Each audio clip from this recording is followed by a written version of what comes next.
Next है periodic and aperiodic signal.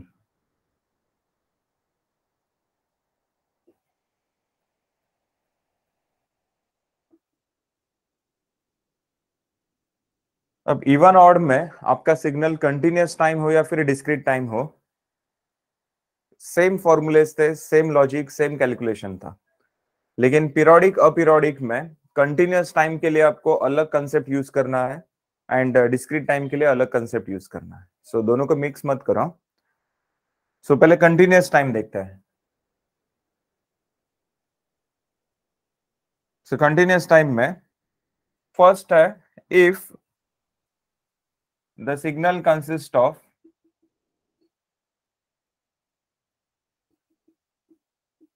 if the signal consists of sin omega t, cos omega t and e raised to plus minus j omega t, that is complex exponential।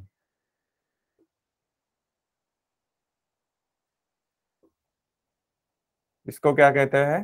Complex exponential, क्योंकि यहाँ पर imaginary term present है।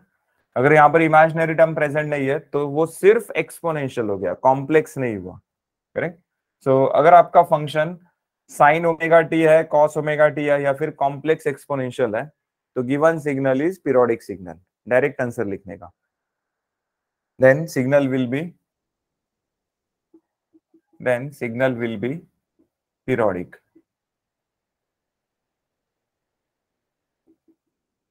Correct. आपके equation में ये तीनों में से कोई भी एक फंक्शन दिखा तो डायरेक्ट आंसर लिखना है given signal is periodic signal.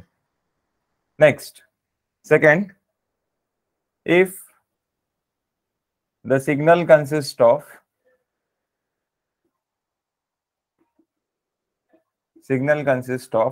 u of t, that is unit step signal, r of t और del of t। r of t मतलब ramp signal and del of t मतलब impulse signal. Unit step, unit ramp and unit impulse, जैसे तीन type के signals है। Then signal will be aperiodic. Direct लिखने का। Correct. क्योंकि पीरियोडिक सिग्नल किसको कहते हैं? जो signal minus infinity two plus infinity exist करता है, मतलब जो सिग्नल ओरिजिन के दोनों साइड एग्जिस्ट करता है। जैसे कि अगर x of t is equals to sine omega T दिया, साइन ओमेगा टी, अब फंक्शन साइन है मतलब साइनोसाइडल वेवफॉर्म यहां पर आएगा। साइनोसाइडल वेवफॉर्म मतलब उसका स्टार्टिंग पॉइंट क्या रहेगा? ओरिजिन, ऐसा रहेगा। करेक्ट। अब ये सिग्नल साइन ओमेगा टी दिया है मतलब ये सिग्नल ओरिजिन के लेफ्ट साइड भी एग्जिस्ट करेगा।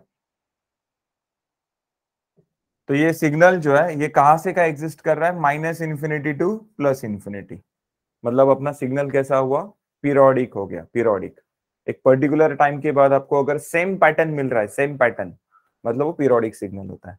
जैसे कि यहाँ पर 0 1 2 3, यहाँ पर -1 -2 -3।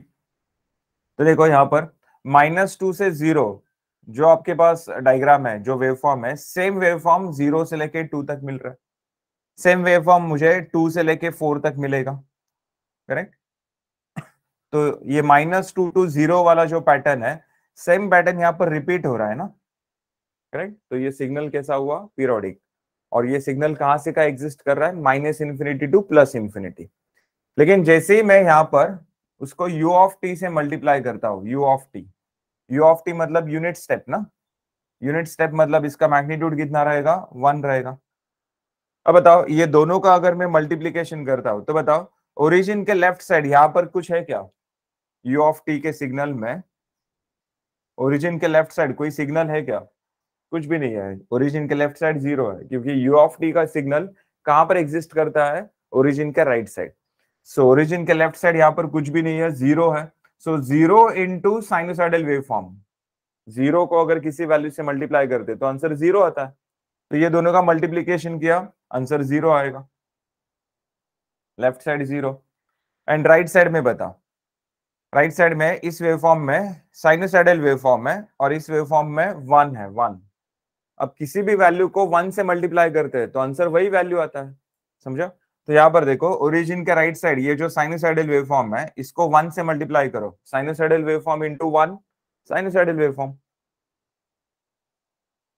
करेक्ट। अब बताओ, ये जो सिग्नल मिला मुझे sign omega T into you of T, ये कहां से का एग्जिस्ट कर रहा है? 0 टू इंफिनिटी। पीरियोडिक सिग्नल कहां से का एग्जिस्ट करता है? Minus infinity two plus infinity. तो बताओ, ये सिग्नल आपका पीरियोडिक सिग्नल होगा क्या? नहीं, ये अपीरियोडिक हो गया।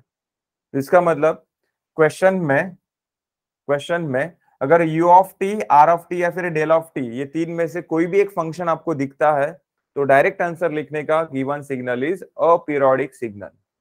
समझा? Given signal is aperiodic signal.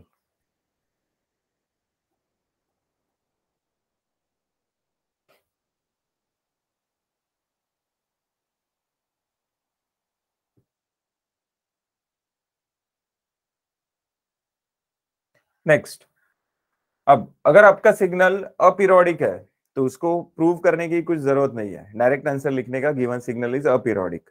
Correct. अगर आपका सिग्नल पीरियोडिक निकलता है, अगर आपका सिग्नल पीरियोडिक है तो आपको वो प्रूव करना पड़ेगा कि वो पीरियोडिक है करके। सो ये प्रूव करने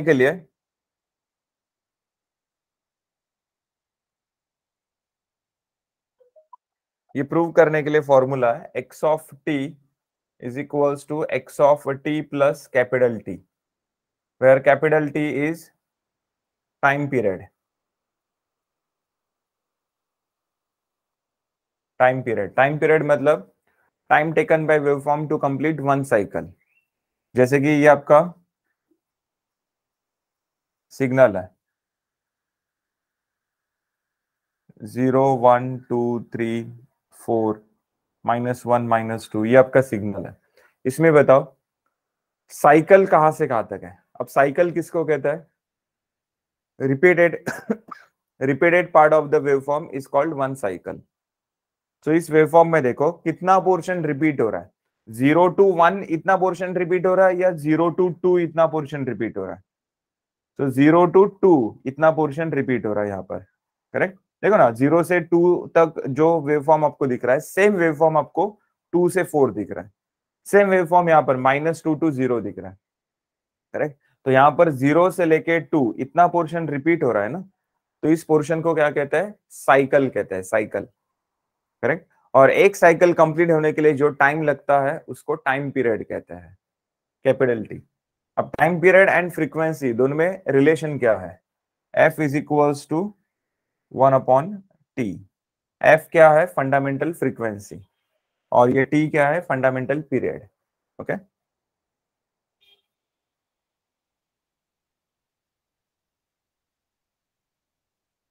फंडामेंटल फ्रीक्वेंसी, इसको आप लोग फंडामेंटल पीरियड बोल सकते हो या फिर टाइम पीरियड भी बोल सकते हो।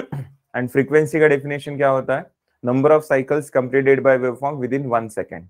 एक सेकंड में जितने साइकिल्स कंप्लीट होता है वो होता है उसका फ्रीक्वेंसी। जैसे इंडिया में supply voltage 50 hertz, sorry 230 volt है। करेक्ट। साइनोसाइडल है एंड फ्रीक्वेंसी कितना है? 50 हर्ट्ज। 50 हर्ट्ज मतलब इंडिया में जो सप्लाई वोल्टेज आता है वो एसी होता है, अल्टरनेटिंग करंट। उसमें साइनोसाइडल वेवफॉर्म होता है। सो एक वेवफॉर्म मीन्स उस वेवफॉर्म में एक सेकेंड में कितने साइकिल जनरेट होता है? 50 साइकिल जनरेट होता है। समझा? 50 साइकिल्स। और एक साइकिल जनरेट करने के लिए जो हम लोग जनरेटर यूज करते हैं, जितने भी पावर प्लांट है, न्यूक्लियर है, हाइड्रो है, थर्मल है, बहुत सारे पावर प्लांट है, वहां पर जो हम लोग जनरेटर यूज करते हैं, जनरेटर, वो एक रिवॉल्यूशन जब कंप्लीट करता है तब एक साइकिल जनरेट होता है। करेक्ट। एक cycle.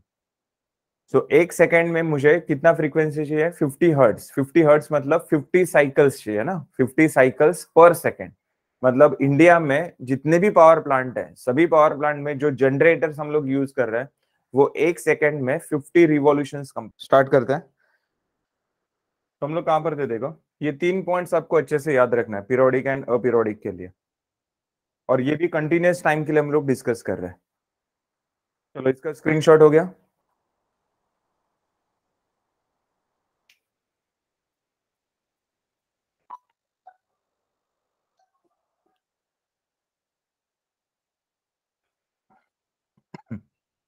So x of t is equals to, first question देखते हैं,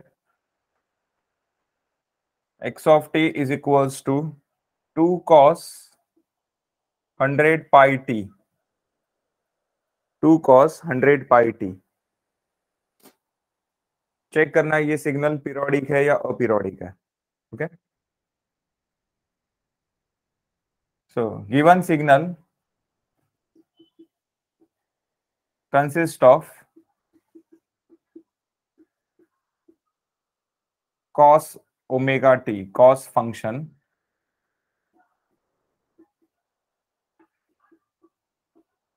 therefore x of t is periodic।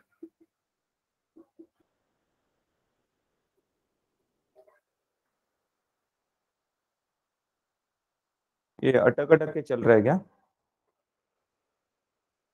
तुम लोग कहां पर दे देखो, x of t is equals to 2 cos 100 pi t।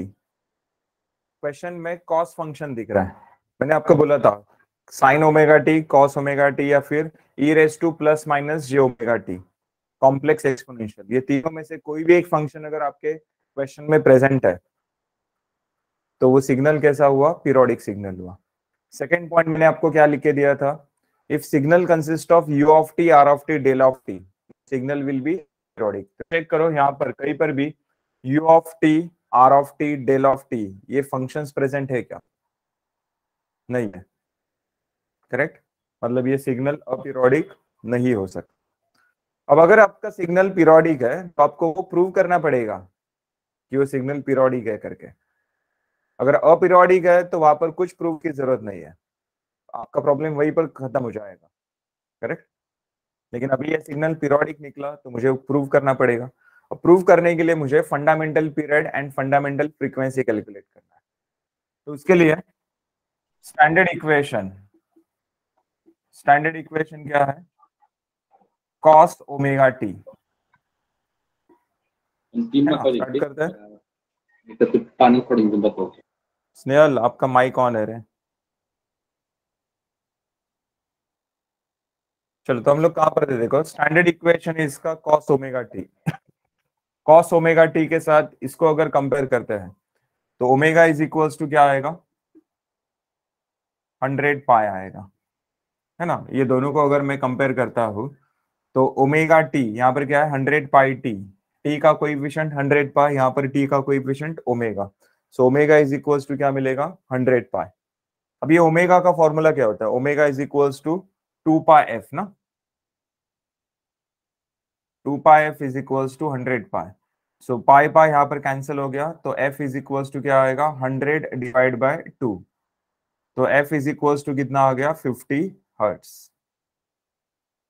समझा? F is equals to 50 hertz. Next, अब ये जो एफ आपको मिला है ना, इससे आप लोग फंडामेंटल पीरियड कैलकुलेट कर सकते हो। Fundamental period T is equals to formula क्या है? 1 डिवाइड बाय एफ ना। So 1 divide by 50 is equals to T मिल जाएगा, 1 डिवाइड बाय 50 सेकेंड्स। तो यहां पर हमें फंडामेंटल पीरियड मिल गया, फंडामेंटल फ्रीक्वेंसी मिल गया, और ये फंडामेंटल पीरियड मिल गया। चलो अब बताओ, मुझे ये प्रूव करना है ना कि सिग्नल पीरियोडिक है करके। सो प्रूव करने के लिए कंडीशन क्या है? X of T is equals to, x of T plus capital T is equals to x of T ना। तो X of T plus capital T, आपका ये जो एक्स ऑफ टी है ना, उसमें टी को टी प्लस कैपिटल टी से रिप्लेस करना है, टी प्लस कैपिटल टी। तो बताओ यहाँ पर टी के जगह क्या आएगा? फिर टी प्लस कैपिटल टी आएगा। सो 2 cos 100 पाई, यहाँ पर टी के जगह क्या लिखेंगे? T plus capital T. तो बताओ 2 cos 100 pi T plus 100 pi into capital T ना। So 2 cos 100 pi T plus 100 pi into capital T हमने कैलकुलेट किया, कैपिटल टी कितना मिला है 1/50। सो ये मैं ऐसा लिख सकता हूँ 50 टू 100। सो ये मिला मुझे 2 cos 100 pi T plus 2 pi, correct, 100 pi T plus 2 pi. अब फॉर्मूला याद रखो, cos 2 pi plus theta, 2 pi plus theta is equals to क्या आएगा, cos थीटा आएगा। Okay, cos 2 pi plus theta is equals to cos theta. तो इसके साथ अगर कंपेयर करते हो तो क्या आएगा, 2 पाई प्लस ये थीटा हो गया ना, सो इज इक्वल्स टू क्या आएगा, cos थीटा आएगा। सो 2 cos 100 पाई टी आएगा ये, समझा, is equals to x of T plus capital T. अब चेक करो, 2 cos 100 pi t is equals to क्या है, x ऑफ टी है। इसका मतलब x of T plus capital T is equals to क्या आएगा, x ऑफ टी आएगा। समझा ये सबका, correct, x of T is equals to x of T plus capital T आएगा। तो चेक करो ना, यहाँ पर ये प्रूव हो गया ना, x of T is equals to x of T plus capital T, prove हो गया। तो इसका मतलब अपना सिग्नल सच में पीरियोडिक है। हमने तो यहाँ पर ऐसे ही फंक्शन देख के डिसाइड किया था कि वो पीरियोडिक है करके, यहाँ पर मैंने उसको प्रूव भी किया कि वो पीरियोडिक है करके। अब यहाँ पर एक फॉर्मूला अच्छे से याद रखो, यहाँ पर अगर 2 पाई के जगह 4 पाई होता, या फिर 6 पाई होता, या फिर 8 पाई होता, 10 पाई होता, तो भी आंसर आपका वही मिलता। इसका मतलब यहाँ पर 2 पाई इंटू एन, एन का वैल्यू कुछ भी लो, कुछ भी 1 2 3 4 5 कुछ भी लो। अगर 1 लेते हैं सो 2 पाई इंटू 1 2 पाई, एन का वैल्यू अगर 2 लेते हैं सो 2 पाई इंटू 2 4 पाई हो जाएगा, करेक्ट। एन का वैल्यू अगर 3 लेते हैं सो 2 पाई इंटू 3 6 हो जाएगा, समझा। मतलब एन का वैल्यू कुछ भी रहने दो, आपका आंसर cos थीटा ही आएगा। मतलब क्या, अगर यहां पर मैं एन का वैल्यू कुछ भी लेता हूं, 2 लेता हूं, सो 2 इंटू 2 4, इवन हो गया ना। अगर एन का वैल्यू मैं ऑड लेता हूं, 3 लेता हूं, तो भी 3 इंटू 2 क्या हो जाएगा, 6 हो जाएगा। मतलब मल्टीप्लीकेशन के बाद मुझे आंसर हमेशा इवन ही मिलने वाला है। इसका मतलब यहां पर कोई भी इवन रहने दो, इवन नंबर, 2 पाई 4 पाई 6 पाई 8 पाई, आपको आंसर यही मिलेगा, cos थीटा ही मिलेगा। समझ में आ रहा है।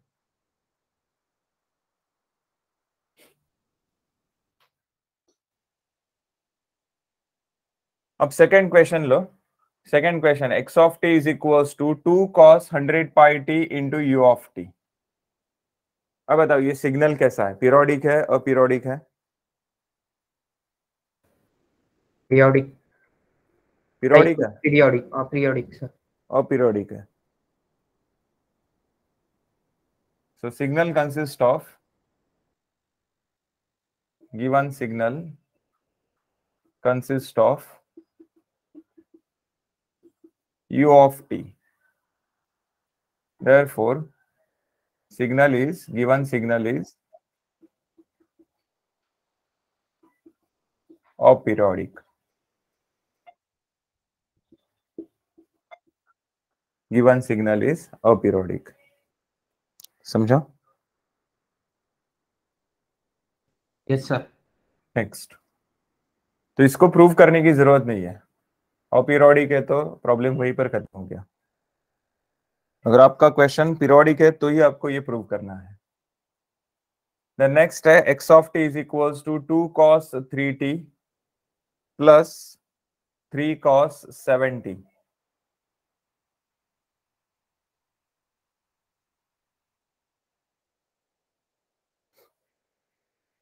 ओके, सो ऐसे टाइप के क्वेश्चन को कंपोजिट फंक्शन कहते हैं। ऐसे टाइप के फंक्शन को कंपोजिट फंक्शन कहते हैं। कंपोजिट फंक्शन मतलब कॉम्बिनेशन ऑफ टू फंक्शंस। मैंने यहाँ पर कॉम्बिनेशन वर्ड यूज किया, करेक्ट।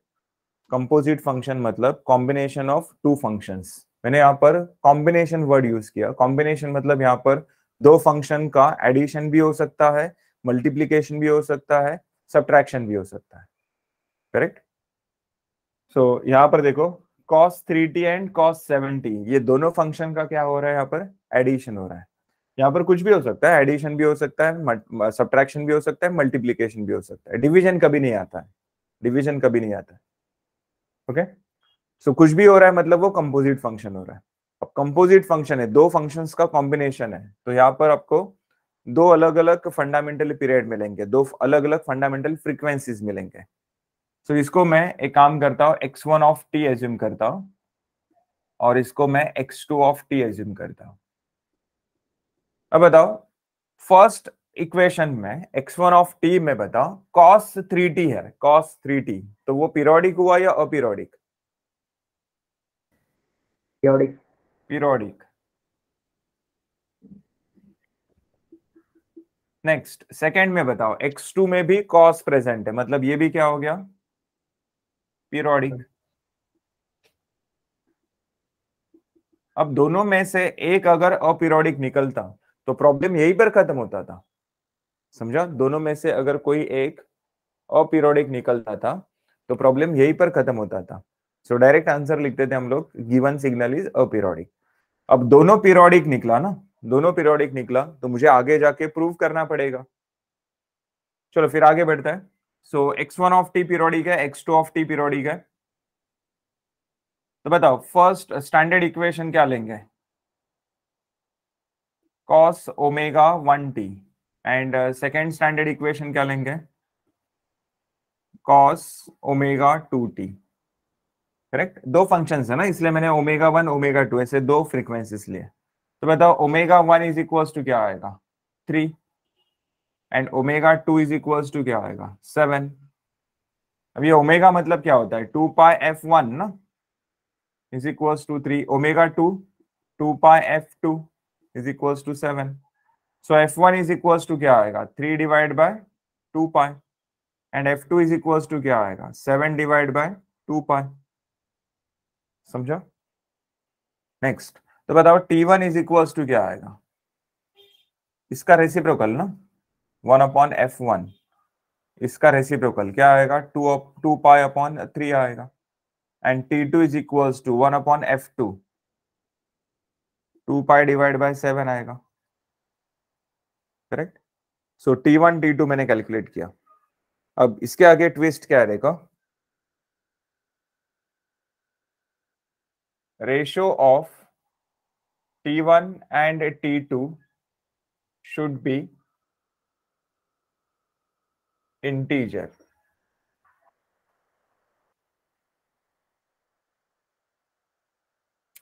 रेशियो ऑफ मतलब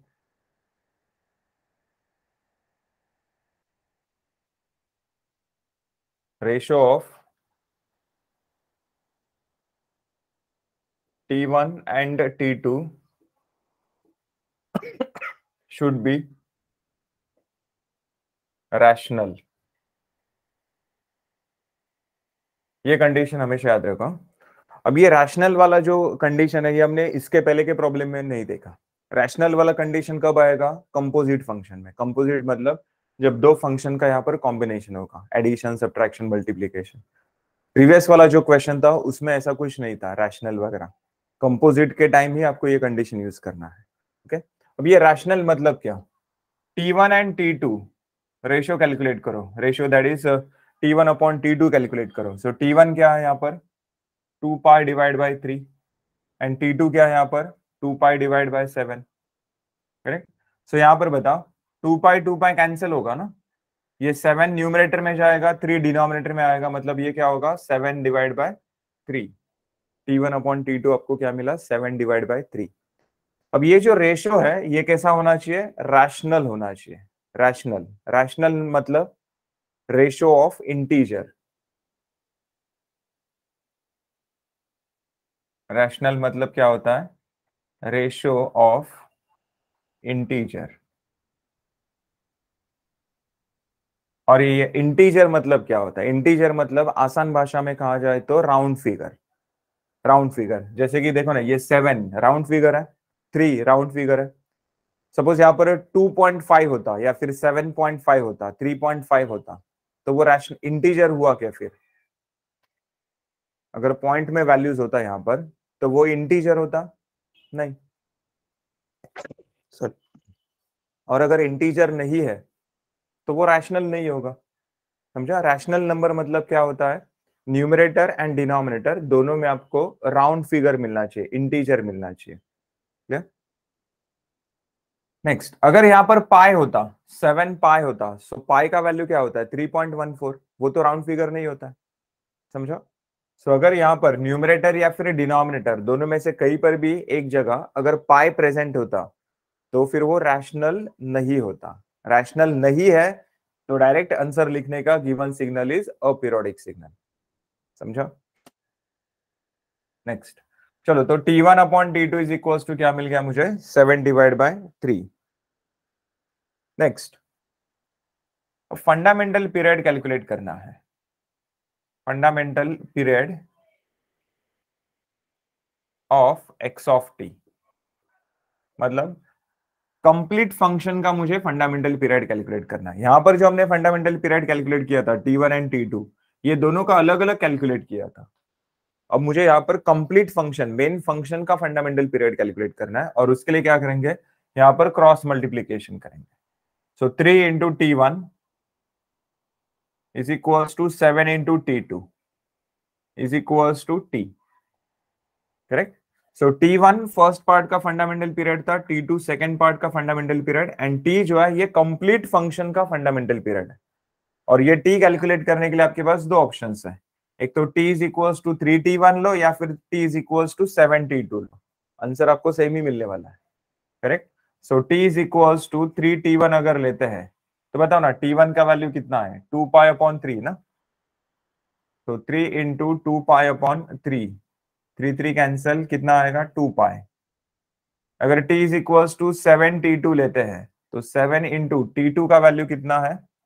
2 पाई अपॉन 7, सो 7 7 कैंसल, आंसर कितना? 2 पाई ही आएगा। तो मैंने आपको बोला था कि t कैलकुलेट करने के लिए एक तो 3T1 लो या फिर 7T2 लो, आंसर सेम ही मिलता है हमें। चलो नेक्स्ट, टू प्रूव दैट, मुझे प्रूव भी करना है कि ये x ऑफ t पीरियोडिक है करके। सो x of t plus capital T, क्या करना है यहाँ पर?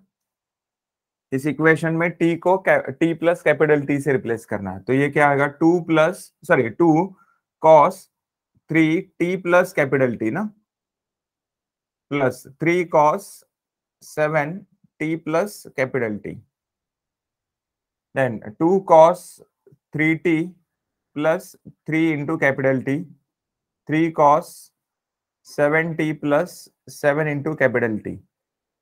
Next 2 cos 3t, 3 into capital T is equal to कितना है? 2 pi, so 3 into 2 pi 6 pi, plus 3 cos 7t plus 7 into capital T है 2 पाई, सो 7 इंटू 2 पाई 14 पाई। तो बताओ यहाँ पर कॉस, मैंने अभी आपको एक फॉर्मूला बताया था, cos 2 pi 2 n pi plus plus theta theta is equals to cos theta. Cos theta. तो यहाँ पर फॉर्मूला अप्लाई करो। 6 पाई को आप लोग 2 पाई इंटू 3 ऐसा लिख सकते हो, एंड 14 पाई को आप लोग 7 पाई इंटू 2 पाई इंटू 7 ऐसा लिख सकते हो, करेक्ट? सो यहां पर क्या आएगा फिर इसका replacement? 2 cos 3t plus 3 cos 7t is equals to x of t,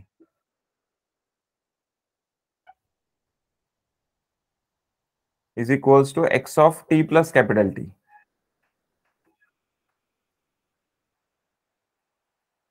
okay, अब ये जो फंक्शन मिला है सेम फंक्शन मुझे यहां पर मिला है, is equals to x of t। तो इसका मतलब x of t plus capital T is equals to मुझे क्या मिला? x ऑफ t मिल गया, हेंस प्रूव। समझा सबको?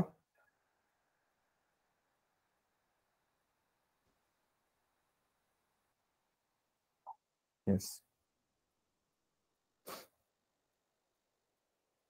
तो कंपोजिट फंक्शन अगर है तो आपको वहां पर T1 T2 ऐसे दो फंडामेंटल पीरियड मिलेंगे, दोनों का आपको रेशियो कैलकुलेट करना है, और ये रेशियो कैसा होना चाहिए, रैशनल होना चाहिए। रैशनल मतलब इंटीजर, न्यूमरेटर में इंटीजर, डिनोमिनेटर में इंटीजर। इंटीजर मतलब राउंड फिगर, मतलब पॉइंट में वैल्यूज नहीं होना चाहिए वहां पर।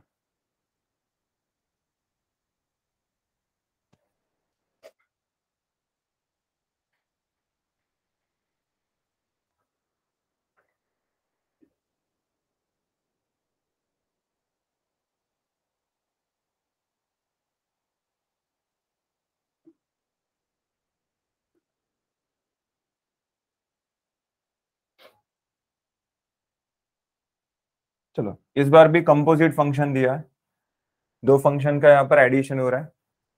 तो इसको मैं x1 ऑफ t लेता हूँ, इसको x2 ऑफ t लेता हूँ। तो बताओ x1 ऑफ t पीरियोडिक है या नहीं?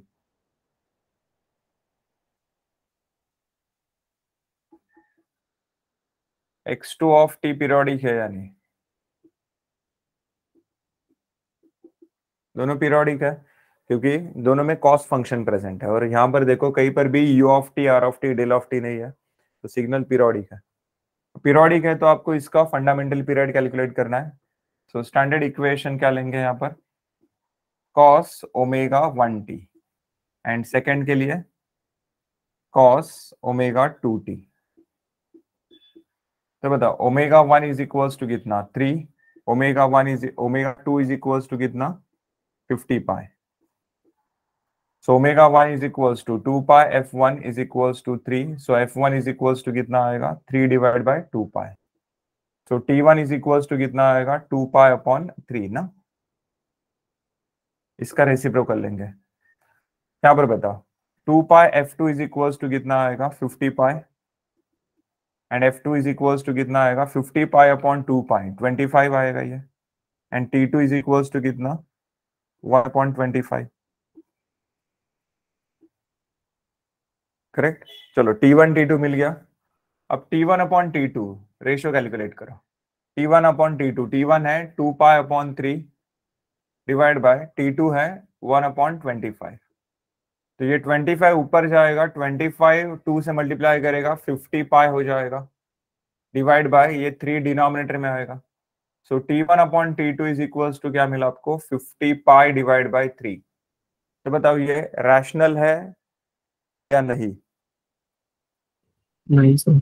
नहीं है, क्योंकि न्यूमरेटर में क्या आ गया, पाई, पाई का वैल्यू 3.14 होता है जो कि इंटीजर नहीं है। Correct. So t1 upon t2 is not rational, correct? Therefore x of t is aperiodic. x of t is aperiodic, correct? अब अपीरियोडिक है तो हमें आगे जाके वेरीफाई करने की जरूरत नहीं है, प्रॉब्लम यहीं पर खत्म हो गया। समझा यहां तक सबको? Yes sir.